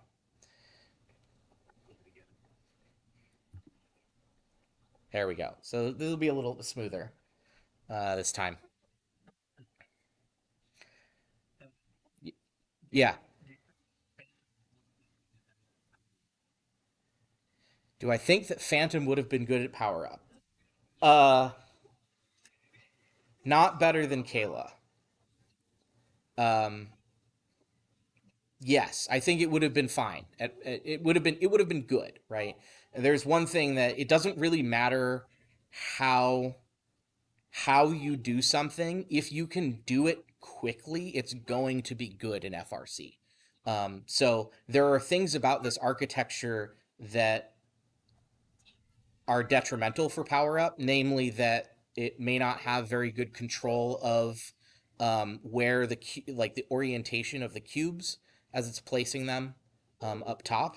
But certainly, if you took this robot and instead of the over under roller that it had, you put a typical 2018 sideways wheel collector on it, yeah, it would play power up really really well. Um, Kind of big. yeah. Hmm. Big Okay. that we climb. Yeah. So tips and tricks of the nested telescoping arms. I think the number one thing that is just going to be to go look at the CAD and look at how the bearing blocks are made. They're not easy to machine, but they are a very I won't call it a simple design because they're difficult to machine. But in terms of part count, they're it's a very low part count. It goes together really well, and that that design has been iterated from Baby Grond to Thor, and now to Phantom. A couple things that we did specifically differently on Phantom is we really wanted to make sure that the arm was going to be very stiff. So we actually measured the size of the box tubing that we received when it came in at a couple different points to find the actual dimension of the tubing, and then slightly adjusted the CAD models for the bearing blocks to ensure that they were going to be basically a precise fit, no slop inside of them. Other than that, the rigging of this arm was sort of one of the new novel things that we did. Not necessarily that the method that was rigged with a belt and then a cable in a cascading configuration was that novel, but the way that we packaged it and the size of the tubes was something that I don't think had been done before. So that was an effort to um, rather than having the biggest tube is 3 inches, and then a normal or say previous telescoping arms, often known as pink arms, usually do 1 inch size increments. So you'd go a 3 inch tube, a 2 inch tube, and a 1 inch tube. Um, we did three, 2.5, and two. Again, trying to maintain that stiffness. The larger dimensions of the tube, the stiffer it is going to be for the same weight. So those kind of design considerations really just beyond the focus on center of gravity, a focus on trying to make the construction of the robot as stiff as possible, because that's what allows us to move everything as quickly as we can. The arm itself actually only ever traveled about half the speed that it's designed to be able to in terms of rotation, because even with the 10-pound ballast at the front of the robot, we still couldn't make it travel faster than that without kicking the robot base up like faster or more than we were comfortable with.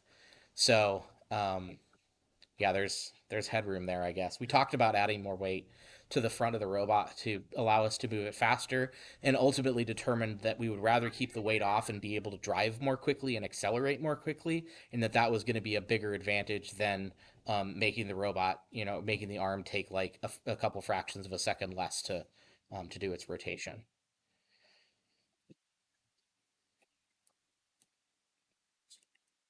The last video. No, combined. Okay. We also did get some 2019 questions Yeah, I at want one to point. come back to that. Okay, we'll come back to 2019. Okay, so some final takeaways. Answering the question of how do 2910 robots end up so short. The number one thing is that we're not setting out to design short robots. This isn't like some sort of preseason goal or design objective that we start out and we go, we want to design short. We do have objectives to have a low center of gravity because that's basically always beneficial. But the main thing is that the requirements of the game and our strategy are what are dictating that design.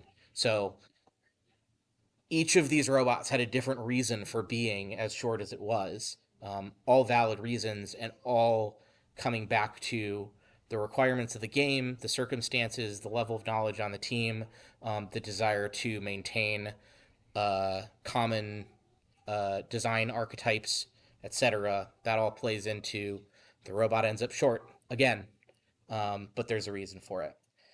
Getting the right requirements and validating them is very, very critical. I think that's probably the biggest takeaway, especially from Phantom, right? Is that that robot started from a couple requirements for how we wanted to play autonomous mode and how we wanted to be able to move across the field during the game, that led us to that architecture with the arm stows super low in the robot. We're going to talk next week on the next week's pop-up presentation more about requirements and engineering design process and stuff like that. Understanding the resource constraints and building within them, especially in terms of keeping continuing to design mechanisms that are similar to ones that we've had positive experiences with before. So Phantom is the robot that looks the least like the previous ones, and that's partially because of the new mentors that coming into the team with different experiences that they're familiar with, or that I'm familiar with because I was one of those mentors, and being able to apply that to a 2910 robot and come out with this design where existing 2910 mentors maybe didn't have that kind of in-season experience with a design to be as comfortable with moving forward with that. So now we're gonna go through quite a few of your questions and try to answer some things that we brought up that you want to find out. So we got, do you also find pneumatics to be a point of unreliability? And I want to take this because I defended pneumatics early. Yes, absolutely. You're adding here. Read more questions. Okay, cool.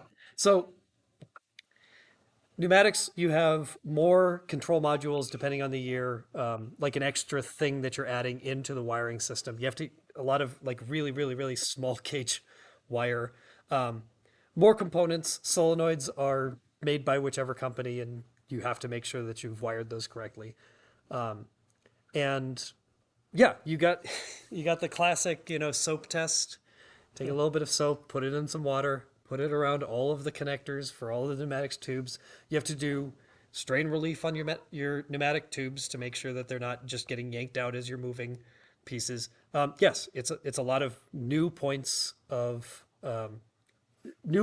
you have to check in either systems checks or in initial design to make it so that you don't have to check them, so that they will be reliable. Yeah, it is trade-offs. And one of the unfortunate trade-offs with them, and one of the reasons that we went away from them in 2023, inspection. It's not that it's especially arduous to, well, it's that it's especially arduous to get absolutely everything right and to go through the list to make sure that you've gotten everything right. It not only a point of failure on the field, but it's also you a point of failure of components, of wiring on top of the other things that you're wiring, tubing, which is kind of like wiring. So sometimes it's a question as to which part of your team is in charge of making sure that that's the way it is, whether you CAD wires or not. And this actually leads into another question that we're going to bring up another one of our mentors, Athena Ebert, to answer. Just sort of a general, and we've gotten this question tonight and before. How do you do wire management? Because I mean, this robot ran 99 or so matches during the year and didn't have a lot of electrical problems, and we threw the thing around. So making sure that we don't lose connection to various motors of the entire robot is important. Well, I'm Athena. I've been mentoring since 2018. I was on this team before that. And I do wiring and fabrication mentoring. So I was going to speak to wiring a little bit. I think the biggest thing we do that we've been doing since Baby Grond is that we eliminated most connectors from our robots, except for the ones that literally have to be there because they plug into the Rio or they plug into the radio, or they're the PDP or the PDH lever cage clamps. The reason for this is that connectors have like 3 potential failure points. They can come apart, your contact can come out of your connector, or your wire can come out of your contact if you didn't get a good crimp. Whereas a solder joint, you solder it and you make sure it's good. And if it fails, well, there's a less likely chance of it failing. The other reason is that it's really hard to teach good wiring practices to people who have never even seen robots before and don't understand the stresses that they're going to go through. So they'll be like, oh, I made a connection. And they'll think that's good enough. But if we can like really teach one thing, soldering, really, really well, we can make sure that the whole thing is done well. The other thing that helps a lot is zip ties for days. We have zip ties all over the place. So anywhere there's a connection, like within 2 to 3 inches, it should be zip tied down so there's no strain on that connection. And then just anywhere it goes on the robot, it'll be zip tied every 3 to 6 inches.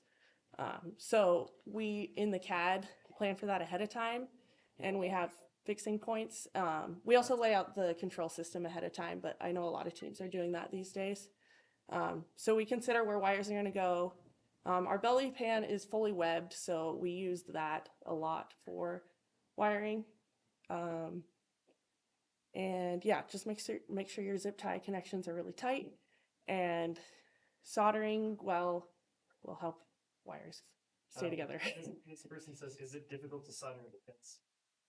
Yeah, so so there is a trade-off there, is that if you need to make a change in the pits between matches and you need to like swap out a swerve module or something and it's literally soldered to the robot, you have to determine if you have enough time to redo the soldering, and usually it's like we have everything in place before the robot even gets back to the pit. We've definitely been through it and we've done it that way. The other way is if we do not have time, like before they did the, what is it, minimum 10 minutes between matches and playoffs now. Before that, we sometimes had really quick turnarounds and stuff broke, and we usually utilize the Wago lever nuts to throw something on really quickly if we have to, and then we'll solder it when we have time.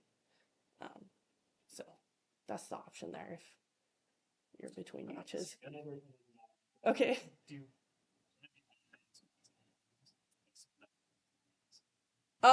Well, we've only had to use them for like one match at a time usually, or anything.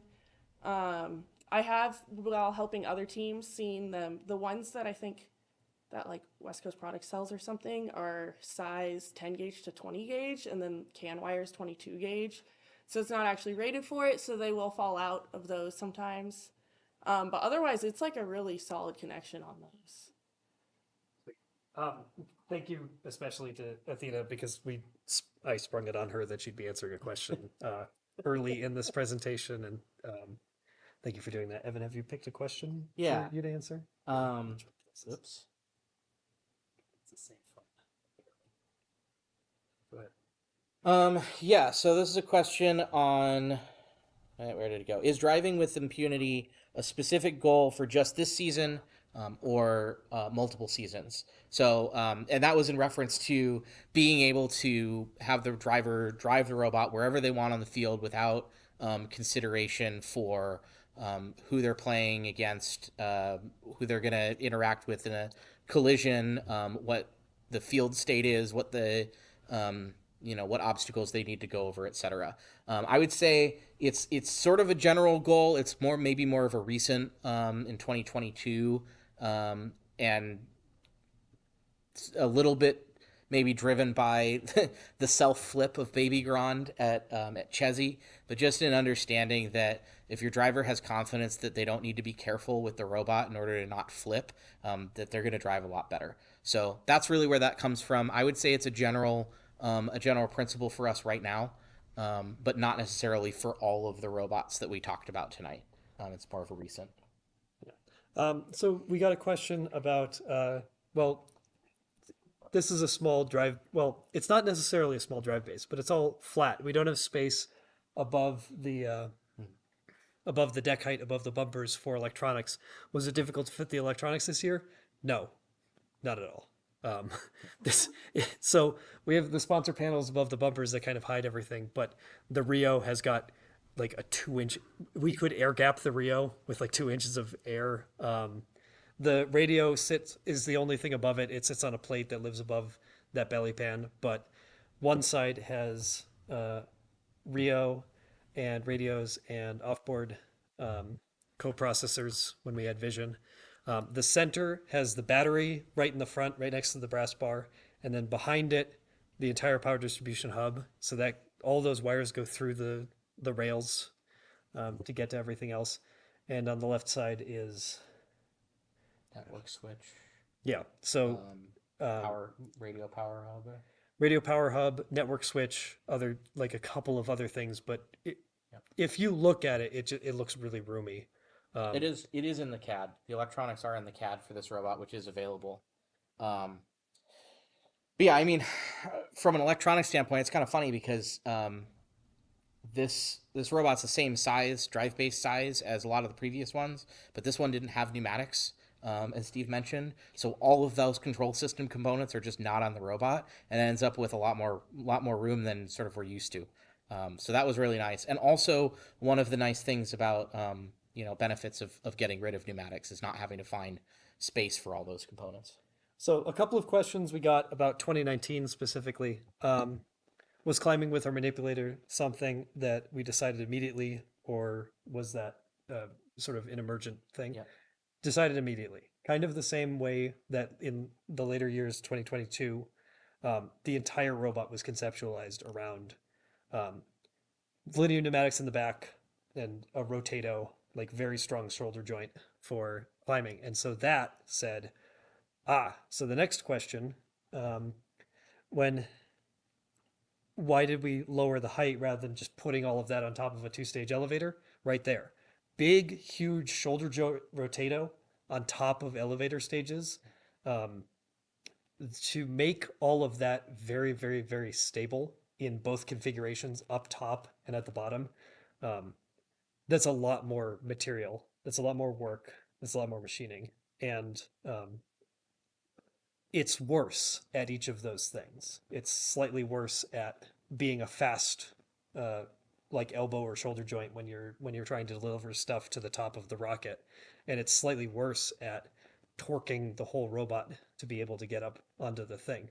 So, then did we feel like not going for higher levels in 2019 hindered our performance? Not in playoffs. Not intentionally not going for the rocket ranking point was a decision that we made based on we really weren't sure if we were going to be able to recreate the magic of 2018. Like, it worked. The thing that we designed worked. But if this is something that a lot of strategy presentations will tell you, and it's sort of just this general knowledge that you're just supposed to get, but don't build without your means. So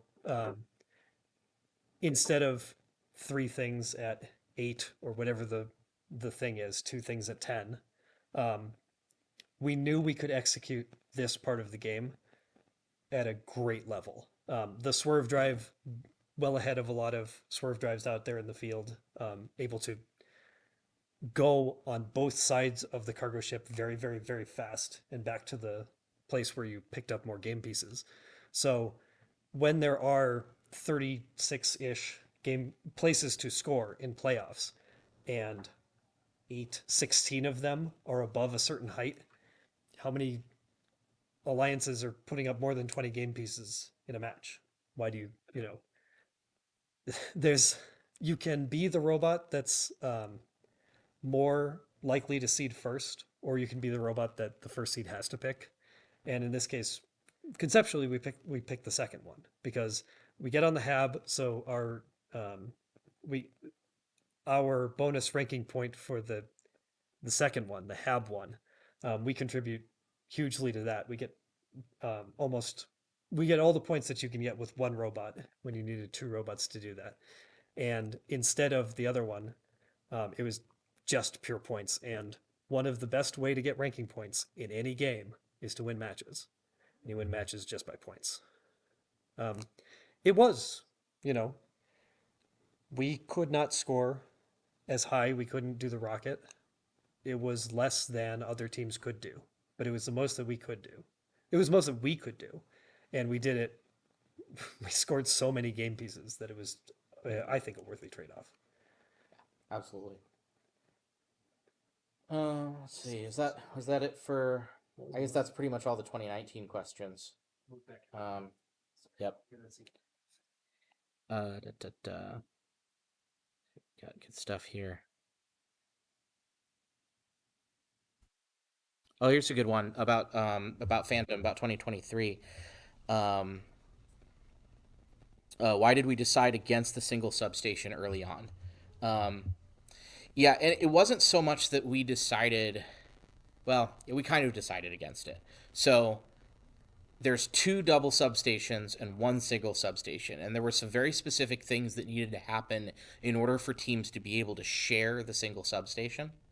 And going back to even just what Steve was just talking about in 2019, like we come into 2023, yeah, we've got a lot more resources, but we're still not necessarily at a point where we want to push to do everything at the highest level possible. We feel like we're going to be a lot more successful if we pick a role that we know is going to be required in an alliance and play that really, really well. So when making the decision between single versus double, there's 1 single substation, there's 2 double substations. So the math right there works out that we're almost guaranteed to be able, like, there's basically no alliance that we'll find for most of the season that's going to have 3 robots that can play the double substation.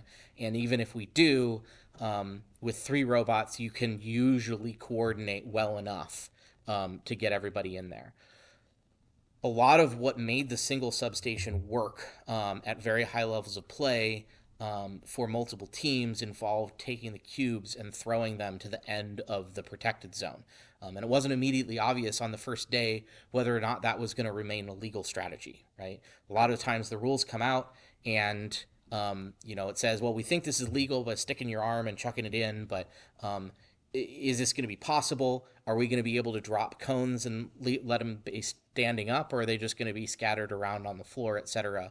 And so there was a very intentional decision to just get rid of all of those variables, in addition to the fact that the math says that we're going to generally fit on more alliances by being a team going to the double substation as opposed to a team going to the single substation if we're choosing. And so that's how we chose.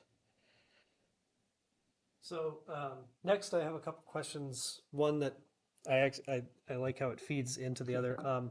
So with parallel plate design, what we have done for several years, and not necessarily moving away from it, just this year, the plates are tubes and they're short. Does that make it harder to manufacture stuff incrementally or to iterate? Yes, it absolutely does. It would be more of an undertaking with Grond, say, to change the concept of the ball path. I mean, it was an undertaking.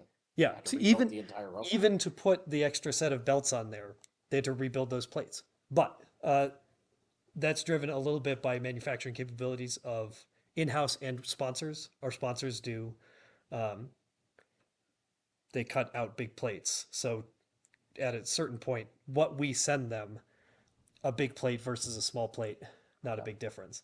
And we find a lot of value in not necessarily large scale manufacturing based iterations.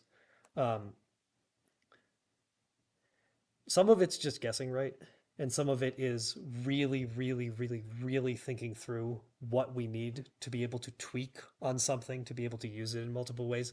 When we were fighting against having a wrist on Phantom, Evan especially fought so hard against having it, but it was one, if we need it, we need to have it planned in early, because adding a wrist to the end of a multi-telescoping arm after you've designed the rest of it sounds like an absolute nightmare. Yep. And so we have the conception, we have the 2D CAD for how it's going to pick up off the shelf and it's going to place on each of the things with both cones and cubes. If we're slightly wrong about that and our design can't handle going 5 more degrees, then we've really shot ourselves in the foot. We've spent a lot of design effort for something that in practice won't work. And so that leads into a question about I don't know which year it was. Oh, it was about 2022. How did we determine what was the optimal amount of spin on the cargo balls in that year? And big parallel plate design, lots of optimized design for like one manufacturing session and one assembly session means that we get to the practice field before the build season is over. And how we determined the optimal backspin was lots and lots and lots and lots of time on the practice field tuning it. It's some of it's guess and check and some of it's conceptual, but being able to check what you have on a practice field is invaluable. You can go out into matches and try different set points for things, but you're doing even if you're doing great, 8 cycles in a match, you get to check one thing 8 times on a practice field with no as long as you aren't draining your batteries too badly or whatever your robot's not breaking, you can say, all right, check this set point. All right, wait like 2 minutes while we change something. Check it again, and it's just the timing of matches means that it's very hard to do robot development in FRC event matches, and any time that you can spend with a practice field or practice elements with your robot together, entirely together, just answering the actual question for how is this going to work. Um, we trade off a little bit of design and iteration flexibility for really solid understanding of the entire system as one. Yeah. I think the other aspect to that is we have a really, really great software team, and we leverage that very highly. So Steve talked about adjustability and tunability. Some of that is choosing axes that we want to be adjustable and choosing limits that are bigger than we think we might need, so that we can dial it in with software when we're at the field as opposed to redesigning something. So there are things that need to be redesigned because mechanically they didn't work, but we put a lot of thought into in the initial design which aspects are necessary to be tunable, and putting those on our software team to be able to execute as opposed to trying to figure out the correct orientation or angle or speed or whatever mechanically, analytically or whatever. So that's definitely a big part of our design philosophy. It goes a little bit ties in with the question we had earlier about liking pneumatics, and if you look at the places where we choose to use pneumatics on the robot, when we do choose to use pneumatics, there are always areas where there's a very well defined geometry problem. Like you know exactly how high you need to lift the back of the robot in order to climb on HAB 3. We know exactly how high we need to lift the robot to be off the ground for the hanger climb. We know exactly how far the intake needs to rotate up and down. And remaking intake plates is also not something that's as big of a deal as remaking the entire structure. So that's yeah, good question. Yeah.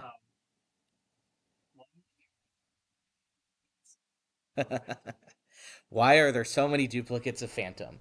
It's a really unique robot and it's a really fun robot.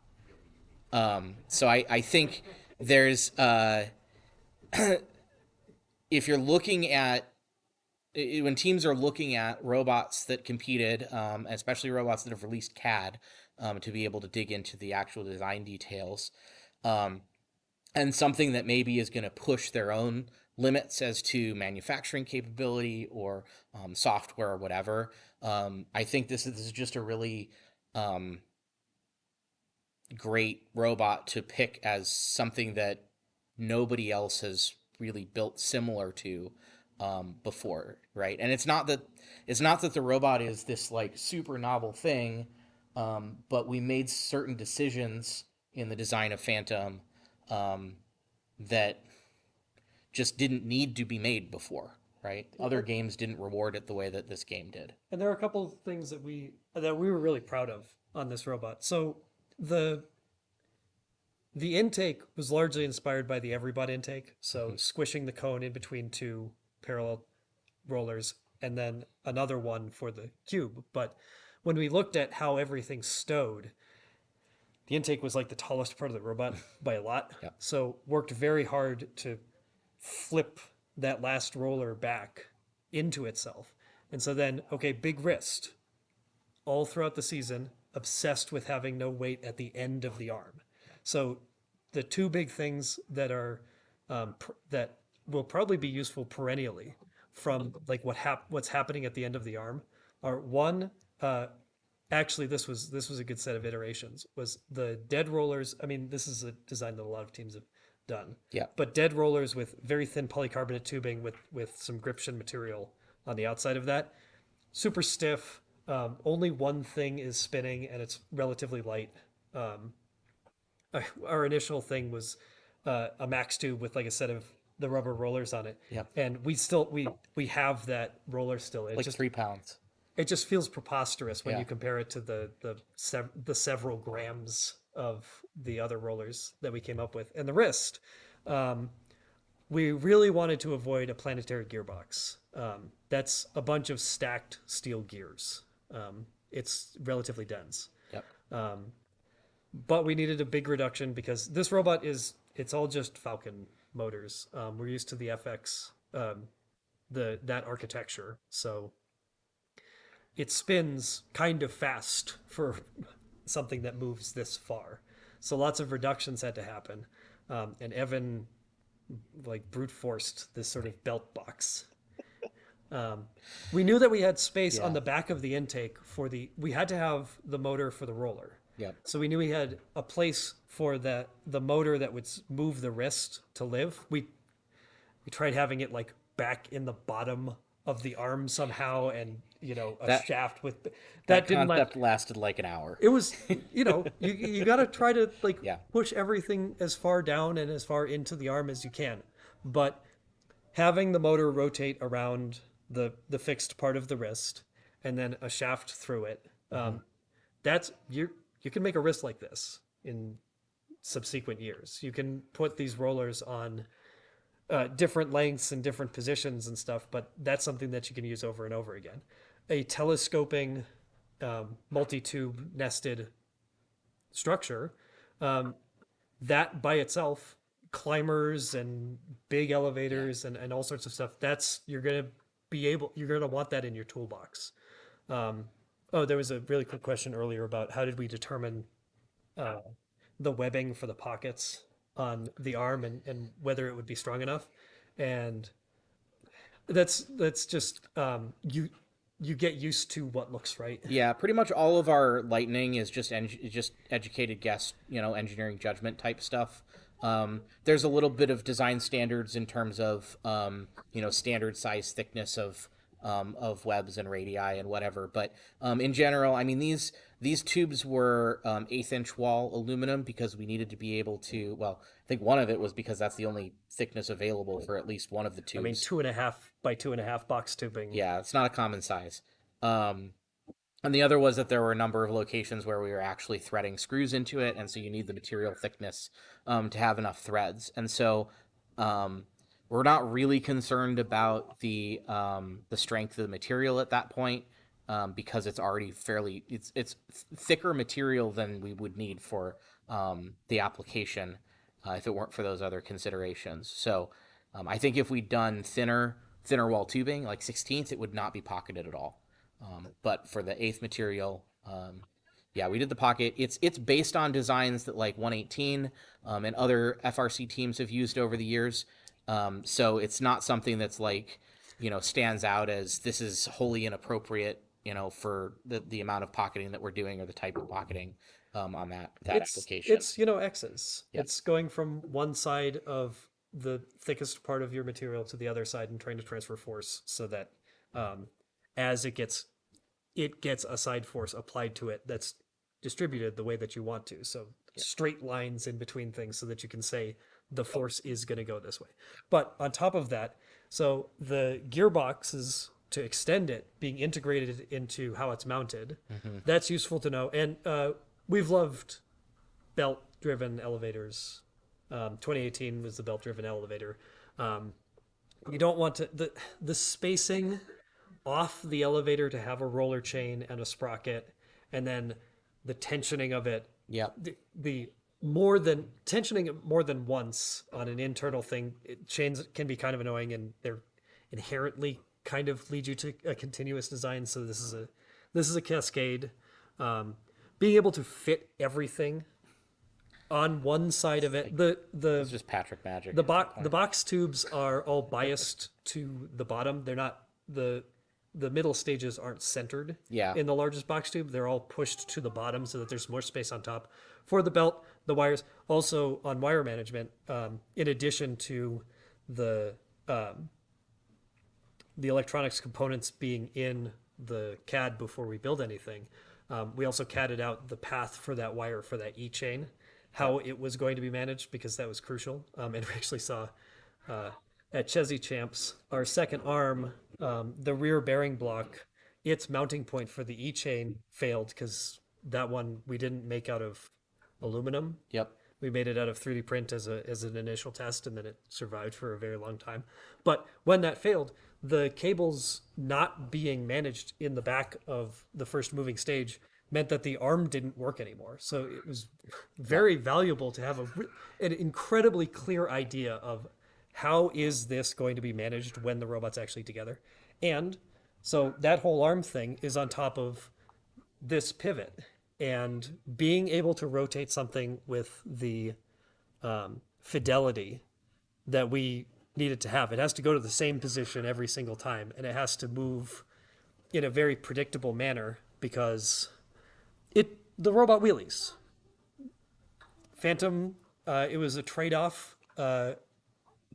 We talked at a certain point about just shoving a whole bunch of extra material into the front ballast, extending the brass bar like into the serve pods, changing out the battery belly pan, the battery pan itself, with like a huge thick piece of steel with a sharp edge on one side so that it would go over the charge station. But because this robot, we kept increasing the drive gearing, we felt that the overall trade-off of acceleration and battery drain wouldn't be worth it to add extra ballast. We just had to coordinate the arm well enough so that we had the right balance of, if we're driving exactly straight, it drives fine on two wheels for a very short period of time. So kind of balancing the amount of time that it takes for the arm to get into different positions. And that one, the pivot, the actual motion of that pivot is very useful. And it was a lot of execution of concepts from 971 Spartan series, which we took some inspiration from. Making your programmers' jobs easier by having the mechanical design put the thing where it's supposed to go when you tell it to go places it just makes robot bring up and execution on the field a lot easier than fighting against things and having to account for bounce and gaps in backlash and whatever else. So this was a really good way to do one of these. That and the fact it just looks so cool. It must be fun to drive. Nobody will let me drive it, but it must be incredibly fun to drive this robot. So I imagine that so each system being something that you think you can use year to year. The OpenCAD that we put out and the questions that we answered about it, I think really led to it being, and it's an anomaly this year, but it's especially an anomaly for previous years. Teams were not commonly able to have a full off-season build project before. Even if you had somebody else's CAD, I mean, it's a build season's worth of work to put a robot together. Even if you spread it out over a bunch of months, teams have just gotten better at it. There are things that are kind of shortcuts, so the circumstances have changed. Cool. Well, I think the question that we'll probably end on is go through here. We had a question on. Oh, come on. Why am I so bad at this? Next slide. There we go. Okay. So the question I'm going to end on is, um, how does our design process work? How do we decide what design we're going to go with? And, do we vote or whatever? And I'm going to say that question is going to be answered next week, when we talk about the engineering process that we go through, and the requirements development. So I'll leave you with these two sketches, from the very early days of the season. These are not the only sketches that we developed. We actually probably had layouts for almost all of the common architectures that we saw this year, with the tilted elevator with a wrist, tilted elevator with an extension, double jointed arm, etc., as well as the telescoping pink arm. And ultimately, this one seemed like it was going to meet our requirements the best. And then these images are a couple days apart, going from the centered pivot, more traditional pink arm architecture, to the offset pivot in the back of the robot, which we see the really flat architecture at this point in time, with sideways rollers and not the wrist and anything. But pretty early on, we had this sketch of this layout, and it was very appealing for a number of reasons in terms of how it met all of our objectives, more so than any of the other ones that we could come up with. So yeah, thanks for tuning in, or if you're watching the recording, feel free to put more questions the in the comments, and ideas for additional topics or presentations you want to hear, and we'll try and get them. So why are 2910 robots so short? Oh wait, no, my quick one. There was this whole thing. Why are 2910 robots so small? Yep. And I hope that one of the things that we hammered this year was Phantom was not a small robot. 90 pounds and 26 by 28. This is a substantial robot able to complete all the game objectives. But this was a short robot. What we learned from Baby Grond was you do not want a small drive-based robot, no matter how far down you put that center of gravity. You cannot, there is no substitute for the stability of a wide wheelbase and a wide wheel track. Yep. All right. Thanks for watching.